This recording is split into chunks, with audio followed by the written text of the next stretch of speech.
Good morning, loving friends. Today we are starting second part of this chapter. Chapter name is The Earth and the Solar System.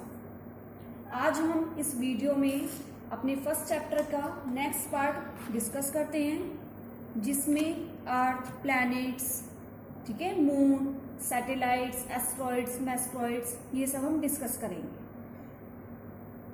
Last video में जो आपकी previous video थी उसमें हमने discuss किया था कि प्लैनेट्स क्या होते हैं, स्टार्स, कॉन्स्टलेशन, गैलेक्सी, ठीक है। तो आज हम डिस्कस करते हैं अर्थ। अर्थ के बारे में आप लोग अच्छे से जानते हैं कि earth is the third planet of our solar system, ठीक है। और क्या है अर्थ? अर्थ एक ऐसा प्लेस है जहां पर हम ह्यूमन बींग्स लाइव करते हैं, ओके। और दूसरा, this is the fifth largest planet. अगर हम साइज के अकॉर्डिंग देखें तो अर्थ जो है वो सोलर सिस्टम का फिफ्थ लार्जेस्ट प्लैनेट है, ओके।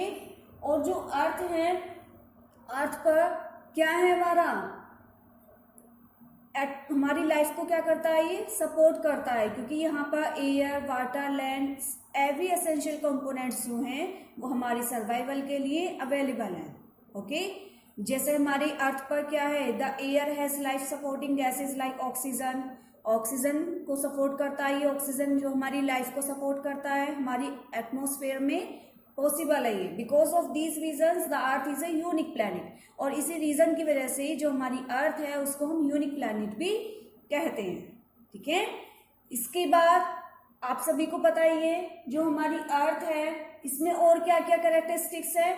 हमारी अर्थ पर हम जो ह्यूमंस हैं वो अर्थ पर हम क्यों सरवाइव कर रहे हैं अच्छे से, क्योंकि हमारी अर्थ जो है वो ना तो ज्यादा कोल्ड है और ना ही ज्यादा हॉट होती है, ठीक है। दूसरा, ये एक ऐसा प्लेनेट है जहां पर वाटर, एयर सब कुछ है, ओके।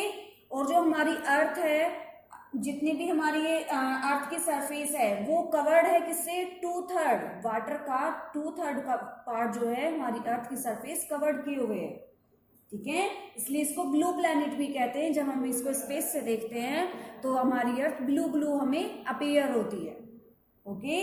इसको ब्लैंकेट ऑफ द एयर भी कहा जाता है, ब्लैंकेट ऑफ द एयर। समझ में आया? यहाँ पे oxygen, nitrogen, carbon dioxide, ozone, जो भी हमारी एसेंशियल गैसेस हैं हमारे सर्वाइवल के लिए, एनिमल्स के लिए, प्लांट्स के लिए, वो सब हमें यहाँ पर मिलती है, ठीक है। लैंड भी, सॉइल्स भी अर्थ पर सपोर्ट करती है प्लांट्स को, प्लांट्स के लिए भी बहुत ज्यादा सपोर्टेबल है, ठीक है। और अदर लिविंग बींग्स के लिए। तो अर्थ का समझ में आया? Earth takes 365 days and 6 hours to complete one its rotation around the sun and 24 hours in its on its axis। ये मैंने आपको प्लैनेट्स के मूवमेंट में भी बताया था कि जो मूवमेंट होता है अर्थ का, रोटेशन जो होता है वो 24 आवर्स में होता है अपनी एक्सिस पर, और जो रिवॉल्यूशन होता है इनका अराउंड द सन वो 365 days and 6 hours कंप्लीट, इतना टाइम ये लेती है, ठीक है। तो ये तो हो गया हमारा अर्थ। अर्थ के बारे में अच्छे से आपको बता चुकी हूँ। इसके बाद अगर हम मून की बात करते हैं, the moon is the largest nearest neighbour of the earth in the space. जो मून है वो हमारी स्पेस में अर्थ का सबसे नेबर है, यानी सबसे पास में होता है ये हमारे अर्थ के, ठीक है। The surface of the moon is covered with rocks, mountains, dust, plains. जो मून की सरफेस है वो रॉक से, माउंटेन से, डस्ट से, प्लेन से कवर्ड है, ठीक है। It has large round disc called craters. On a full moon night, पूर्णिमा, जिस दिन पूरा चंद्रमा निकलता है, जिस दिन फुल मून नाइट होती है उसे पूर्णिमा कहते हैं। We are able to see light and dark areas. और उस दिन हम क्या देखते हैं, लाइट एंड डार्क एरियाज। जिस दिन पूर्णिमा होती है उस दिन फुल मून नाइट होती है, यानी कि चंद्रमा पूरा निकलता है, ठीक है। The dark areas are plains and the light areas are mountains. ये भी बताया गया है कि जो डार्क एरियाज होता है वो प्लेन्स वाला होता है और जो लाइट एरियाज होता है वो माउंटेन्स वाला होता है। The moon has different shapes of the different positions. Moons की अलग अलग पोजिशंस होती हैं, फेजेस भी बहुत सारे होते हैं। फेजेस आप लोगों को मैं इसमें बहुत सारे होते हैं, 8-9 फेजेस होते हैं, ठीक है। वैक्सिंग कंसेंट होता है, new moon, full moon, half moon, इस तरीके से होते हैं। और जो मून है वो हमारे अर्थ से कितने किलोमीटर अवे है, 3,84,400। And the moon he moves around the earth in about 27 days. जो मून होता है वो अर्थ के मूव्स अराउंड ये मूव करता है कितने डेज में? 27 डेज में। समझ में आ गया? ये अर्थ की सबसे ज्यादा नियरेस्ट होता है, ठीक है, किस किससे कवर्ड है। और जो मून होता है उसकी खुद की कोई लाइट नहीं होती, ठीक है, स्टार्स की होती है। मून की खुद की कोई लाइट नहीं होती। ये किससे रिफ्लेक्ट होता है? फ्रॉम द लाइट ऑफ सन।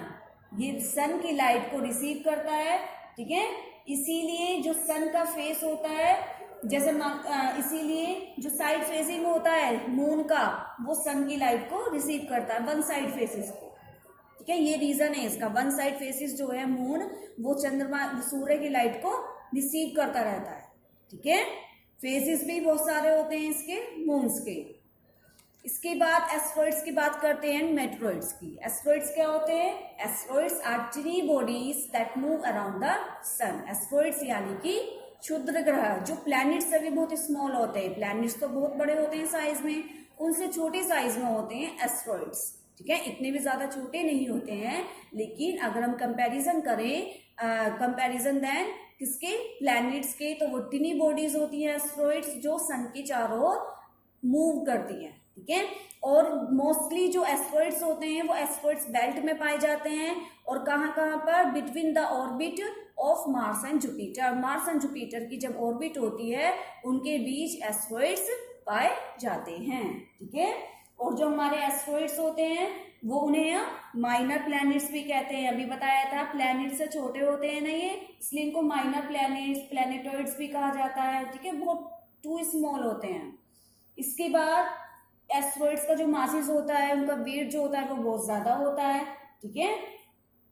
और जो मोस्टली एस्ट्रॉइड्स हैं वो बता चुकी हूँ आपको कहाँ पर पाए जाते हैं। ये एस्ट्रॉइड्स बेल्ट्स में between the orbit of Mars and Jupiter, okay. अब हम बात करते हैं अपनी नेक्स्ट मेट्रॉइड्स की। मेट्रॉइड्स क्या होते हैं? ये और भी ज्यादा स्मॉल टिनी बॉडीज होती है। एस्ट्रॉइड्स तो थोड़े क्या होते हैं, थोड़े लार्ज होते हैं मेट्रॉइड्स के, अगर हम कंपैरिजन करें, ठीक है। एस्ट्रॉइड्स जो होते हैं वो लगभग 100 किलोमीटर, ठीक है, इस तरीके से एक पत्थर होता है, बहुत बड़े बड़े पत्थर होते हैं ये। लेकिन जो मेट्रॉइड्स होते हैं वो स्मॉल पीसेस होते हैं रॉक्स के, ये भी सन के चारों ओर अराउंड करते हैं, ठीक है। When the meteoroids come into the earth atmosphere, लेकिन जो मेट्रॉइड्स होते हैं जब वो हमारी अर्थ पर आते हैं, ठीक है, तो वो क्या होते हैं? They burn due to the friction with the air. तो जो हवा के, जो हमारे एयर का फ्रिक्शन होता है वो इतनी तेजी से होता है कि जो हमारे मेट्रॉइड्स होते हैं जब वो अर्थ पर आते हैं तो वो खुद ही खुद क्या हो जाते हैं? हीट हो जाते हैं, बर्न अप होने लगते हैं, खुद ही खुद जलने लगते हैं, ठीक है। इसलिए उसको हम क्या कहते हैं? फॉलिंग स्टार भी कहा जाता है। कहते हैं ना कि टूटता हुआ तारा, तो वो टूटता हुआ तारा जो होता है बेटा वो मेट्रॉइड्स ही होता है, क्योंकि वो इतनी तेजी से आता है, क्योंकि हवा का फ्रिक्शन इतनी तेजी से होता है कि जो मेट्रॉइड्स होते हैं, स्मॉल पीसेस ऑफ रॉक्स, ये अर्थ पर हमारे गिरने लगते हैं, ठीक है। इसलिए इनको फॉलिंग स्टार भी बोला जाता है, ठीक है। खुद ही हीटअप होने लगते हैं, बर्न होने लगते हैं, ठीक है, ग्लो होने लगते हैं, इसलिए इसको मेटोर या फिर फॉलिंग स्टार भी कहते हैं। समझ में आ गया ये रीजन फॉलिंग स्टार का। इसके बाद अगर हम बात करते हैं अपनी कॉमेट्स की। कॉमेट्स क्या होती हैं? कॉमेट्स होते हैं ये ऐसी स्मॉल आइस बॉडी होती है, बर्फ की ऐसी स्मॉल आइस बॉडी होती है जो सन के चारों ओर रिवॉल्व करती है, ठीक है। और जो हमारे कॉमेट्स होते हैं इसको लॉन्ग हेयर स्टार भी कहा जाता है। लॉन्ग हेयर, इसको कहते हैं पुच्छल तारा। लिख लेना बेटा, इसको क्या कहते हैं? पुच्छल तारा। यानी ये जो कॉमेट्स होते हैं, ये जो स्मॉल आइस बॉडी होती है, इनकी लॉन्ग पूंछ, इनकी एक लंबी पूंछ होती है। और वो क्यों होती है, कैसे होती है, इसको समझाती हूँ, ठीक है। जो हमारे, जब ये हमारे कॉमेट सन के पास आते हैं, सन के बहुत ज्यादा पास आ जाते हैं, तो फिर क्या होता है? ये खुद ही खुद हीट होने लगते हैं, ठीक है। और एटमॉस्फेयर में कुछ टाइम बाद ये पूंछ की तरह दिखने लग जाते हैं, पूंछ की तरह, जब ये बहुत ज्यादा सन के पास आ जाते हैं, ठीक है। तो ये टेल के रूप में हो जाते हैं। और जो वो जो कॉमेट की टेल होती है, यानी जो पूंछ होती है, वो सन की लाइट से इल्यूमिनेट होती है। समझ में आ गया? जो कॉमेट्स होते हैं जब ये सन के बहुत ज्यादा पास आ जाते हैं तो सन की लाइट से ये रिफ्लेक्ट होते हैं और इनकी एक टेल बन जाती है, ठीक है। ये एक डस्ट एंड आइस का एक स्मॉल बॉडी पार्ट होता है, ठीक है, आइस पार्ट होता है। Comets are often called dust snowball, इनको स्नोबॉल भी कहा जाता है, डर्टी स्नोबॉल। एंड एक कॉमेट डेवलप्स इट टेल, जो कॉमेट्स होती है उनकी टेल कब डेवलप होती है, जब ये सन के बहुत ज्यादा पास आ जाते हैं, ठीक है। और जो कॉमेट्स की टेल होती है always points away from the sun, sun के जस्ट अपोजिट साइड में होती है इसकी, और उनसे थोड़ी अवे होती है। समझ में आ गया। और यहाँ पे टू टाइप्स के कॉमेट्स होते हैं, तो पेरियोडिकल होते हैं, नॉन पेरियोडिकल। पेरियोडिकल कॉमेट्स में क्या होता है, इनको हम एक फिक्स इंटरवल के बाद भी देख सकते हैं, फिक्स होता है इनका टाइम। और जो हमारे नॉन पेरियोडिकल होते हैं, कभी कभी हम इनको कभी कभी एक बार दो बार इस तरीके से देख लेते हैं, जो फिक्स्ड होते हैं उनका टाइम निश्चित होता है।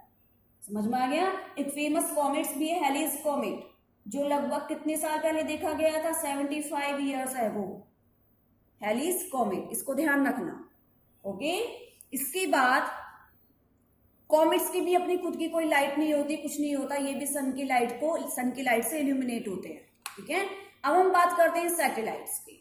सैटेलाइट्स क्या है, a satellite is a moon, planet or machine that orbits a planet or star. जो सैटेलाइट्स होती हैं, एक ऐसी सेलेस्टियल बॉडीज होती हैं जो प्लैनेट्स के चारों ओर क्या करती हैं, रिवॉल्व करती हैं, ठीक है। आप सभी को पता ही है मून क्या है, नेचुरल सैटेलाइट है हमारे अर्थ की। मून हमारे अर्थ की नेचुरल सैटेलाइट है, ठीक है। और मार्स की भी 2 सैटेलाइट्स होती हैं, यूरेनस की भी 27 है, नेपच्यून की 14 है, जुपिटर की 67 है। ऐसे ही बहुत ज्यादा हर प्लैनेट्स के अलग अलग सैटेलाइट्स होती है, ठीक है। जैसे earth is a satellite because it orbit the sun, earth is a satellite, ठीक है। Likewise the moon is a satellite because it orbits earth. जो मून है वो सैटेलाइट है क्योंकि ये अर्थ के चारों ओर ऑर्बिट होती है, ठीक है। जो सैटेलाइट वर्ड होता है ना, इसको एक मशीन, इसको जो सैटेलाइट वर्ड है ये एक मशीन जैसे वर्ड को रेफर करता है, यानी एक ऐसी मशीन होती है जो किस लिए लॉन्च की गई है, किसमें, स्पेस में लॉन्च की गई है, एंड मूव्स अराउंड अर्थ, जो अर्थ के चारों ओर घूमती है, and another body in the space. और जितनी भी बॉडीज होती हैं, जैसे हमारा ये प्लैनेट्स हैं, ठीक है, और एस्ट्रॉइड्स हैं, मेस्ट्रॉइड्स हैं, और भी अदर जितनी भी बॉडीज होती है हमारे स्पेस में, उनके चारों ओर अराउंड करती हैं, ठीक है। कुछ सैटेलाइट्स ऐसी हैं जो हमारी इंडियन सैटेलाइट्स ने लॉन्च की है इंडिया में। कौन कौन सी हैं, इनसैट, एडुसैट एंड IRS, ठीक है। इसके बाद मैनमेड सैटेलाइट्स होती हैं, उनको आर्टिफिशियल सैटेलाइट्स कहा जाता है। मैनमेड सैटेलाइट्स क्या होती है, वो एक रॉकेट के थ्रू स्पेस में पहुंचाई जाती हैं, ठीक है। और जैसा हमारा ये मून है, मून तो हमारी अर्थ की नेचुरल सैटेलाइट होती है, और जो मैनमेड सैटेलाइट होती है ये एक रॉकेट के द्वारा हमारे स्पेस में पहुंचाई जाती है, उसको मैनमेड सैटेलाइट्स कहते हैं, ठीक है। और ये सैटेलाइट्स किस लिए यूज की जाती है, कम्युनिकेशन के लिए, इंफॉर्मेशन को गैदर करने के लिए, यूनिवर्स के बारे में। समझ में आ गया, यूनिवर्स के बारे में इंफॉर्मेशन को गैदर करने के लिए मैनमेड सैटेलाइट्स बनाई जाती है, ठीक है। और मैं आपको बता चुकी हूँ, जो भी हमारी ये इंडियन स्पेस रिसर्च ऑर्गेनाइजेशन ने 3 अचीवमेंट किए थे, कौन कौन से थे, इनसैट, एडुसैट एंड IRS। ये 3 फेमस अचीवमेंट थे हमारे किसके, इंडिया स्पेस रिसर्च ऑर्गेनाइजेशन के। ये इनकी मैनमेड सैटेलाइट्स थी, ठीक है, यूनिवर्स के बारे में इंफॉर्मेशन को गैदर करने। तो आज आपका ये चैप्टर फिनिश होता है, और जितने भी रिमेनिंग चैप्टर थे, टॉपिक्स थे, वो मैंने इसमें कवर किए हैं, ठीक है। तो वीडियो को अच्छे से देखना, और आपको वर्क सेंड कर चुकी हूँ, रिटर्न वर्क, वो आप लोग अपने फेयर नोटबुक में अच्छे से करेंगे। So goodbye, take care.